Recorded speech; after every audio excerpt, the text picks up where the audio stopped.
ወተት ነጭ ነው እንዲህ አትጠብቅ። ዝርዝር ኪስ ይቀዳል። እንድና ብሌን የምትባለው ልጅ መቃብርና አጥንት ተፈልጎ እድልና ቋታ ሌላ ጊዜ እነግርሃለሁ። ከሷ ግን ጠብቅ። አሁን መታ የነበረችው አክስቴ ናት። ታዲያ ለምንድን ነው ተደብቀህ የመጣኸው? ከገባች ጀምሮ እሷ የኔ ነው የምትመስለኝ። ልክ የማገባት ሚስቴ ነው የምመስለኝ። አክስትህ አደገኛ ሴት ናት። ለምን አገኘኋት ታዲያ? እድልን ተንከባከባት፣ ጠብቃት።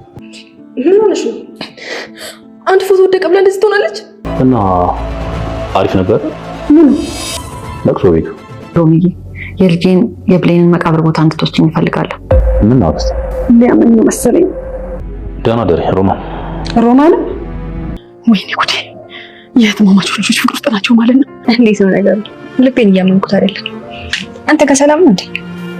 እኔ ጋር ሳይብ ሲቀር ምን ተወጀልሽ አይደል? አዎ። ስለዚህ አብራችሁ ሆኑ። እኔ ምን እረዳሻለሁ? ሜሉ አብረሽ ነው የምትሄጂው? ኧረ እባክሽ ከኔ ጋር ልትወጪ ነው? ቆይ እኔ እዚህ ቆሜ ማንን የምጠብቅ ይመስልሻል? ቢኒ እኔ ጋር ነው የምታው? አይ እድል ጋር ነው። እኔ ከትምህርቱ በላይ ያንተ ወላጆች ማወቅ ነው የጓጓሁት። እኔም ባንቺ ዙሪያ የሆነ ነገር እያደረኩ ነው። አንተ የምታሳድጋት ልጅ አለች። ከአክስቷ ጋር ሆኖ ሊያሳብዱኝ ነው። ሌላ ልጅ አላት። እሱ ደግሞ ጠበቃዬ ነው። ጠባቂ ብቻ? አክስትየው የእሱ እናት ናት።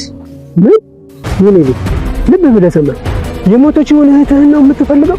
እንግዲህ ቢኒ ሮማንን ተከትሎ ገጠር ገብቶ ነበርና ገጠር አባባ ጋር ብዙ ቆይታ ስታወራ ተመልሳ ስትሄድ እሱ ሄዶ አባባን አገኘውና ቢኒያም እንደሚባል የሮማን ደግሞ አክስቱ እንደሆነች ግን ክፉ እንደሆነች ሁሉን ነገር አወራው። እናም አባባም ቀስሎ ሚስጥር እያወጣጣው ነው። እንግዲህ ቢኒያምም እንግዲህ የውስጡን ሁሉን ነው የነገረውና እድልን ልትጎዳት ትፈልጋለች፣ ስለዚህ ጠብቃት አደራ ብሎታል አባባ።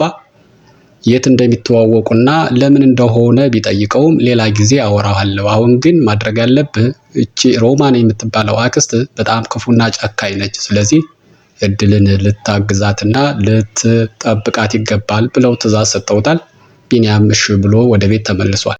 በባለፈው ክፍል እንግዲህ ወይዘሮ ገነት የብሌንን ፎቶ ይዛ እያለቀሰች እያለ ሜላት ሆን ብላ ፎቶውን ጥላው ነበርና ወይዘሮ ገነት በጣም በመናደዷ አንዴ በጥፊ መታቻት። በዚህን ጊዜ እንዴት እኔ ከአንድ ፎቶ አንሳለሁ፣ እንዴት ፎቶ ወደቀ ብለሽ እኔን ትመቻለሽ ብላ ስጮህባት አንቺ ከዚህ ፎቶ ጋራ ስትወዳደሪ ምንም ነሽ ስላለቻት በጣም ተናዳ በረንዳ ላይ ወጣ እያለቀሰች ነውና ምን እንደሆነች ስትጠይቃት ከመናደዷ የተነሳ ለጠላቷ ለእድል ራሱ እየነገረች ነው። እንዴት እኔ ከአንድ ፎቶ አንሳለሁ እያለች ነው።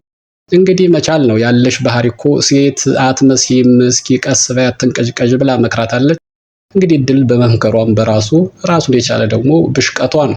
አሁን ሁሉም ቤት ተሰብስቦ ሮማን ጠፍታ ውላ ስለተገኘች የት ሄደሽ ነው ስትባል ለቅሶ ነው አለች። እንዴት ሳይሻልሽ ለቅሶ ትሄጃለሽ ተብላ ስትጠየቅ ያው ግዴታ ነው ሰው መጠየቅ አለብኝ ብላ ሸመጠጠች። በዚህን ጊዜ ወይዘሮ ገነት አንድ አስደንጋጭ ጥያቄ አመጣች።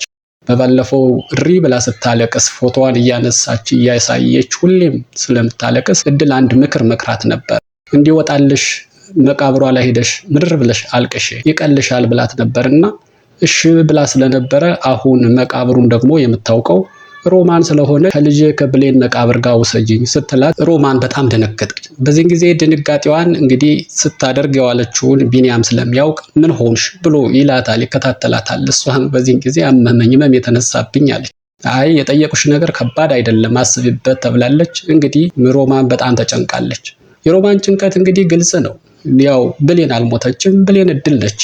አሁን ሌላ ችግር ተፈጥሯን ስትፈራው የነበረ ነገር እድልና ቢኒያም በጣም እየተዋደዱ ነው። ሁለቶች እርስ በርስ እየተሳሰቡ ነው እና ይህንን ስትመለከት በጣም እየተጨነቀች ነው። ምክንያቱም የትማማች ልጆች ሊፋቀሩ ነው ብላ ፈርታለች።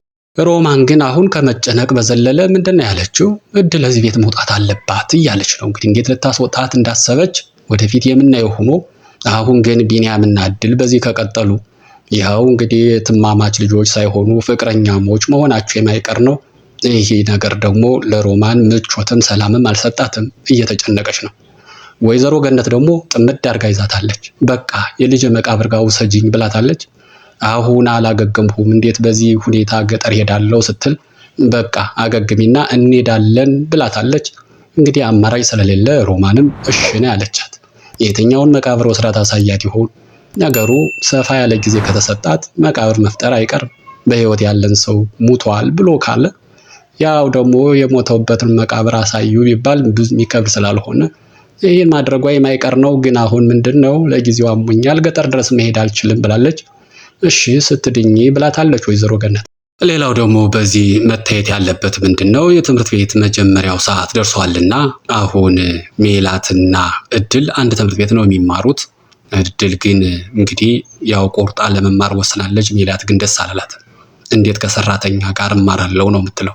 ሆኖም ግን በቃ ሌላ አማራጭ የላትም። ግን ትምህርት ቤት ውስጥ የማሰቃየት ቤት የምታደርገውን ነገር ትምህርት ቤት ደግሞ ከጓደኞቿ ጋር ተባብራ ለማሰቃየት ያቀደች ትመስላለች።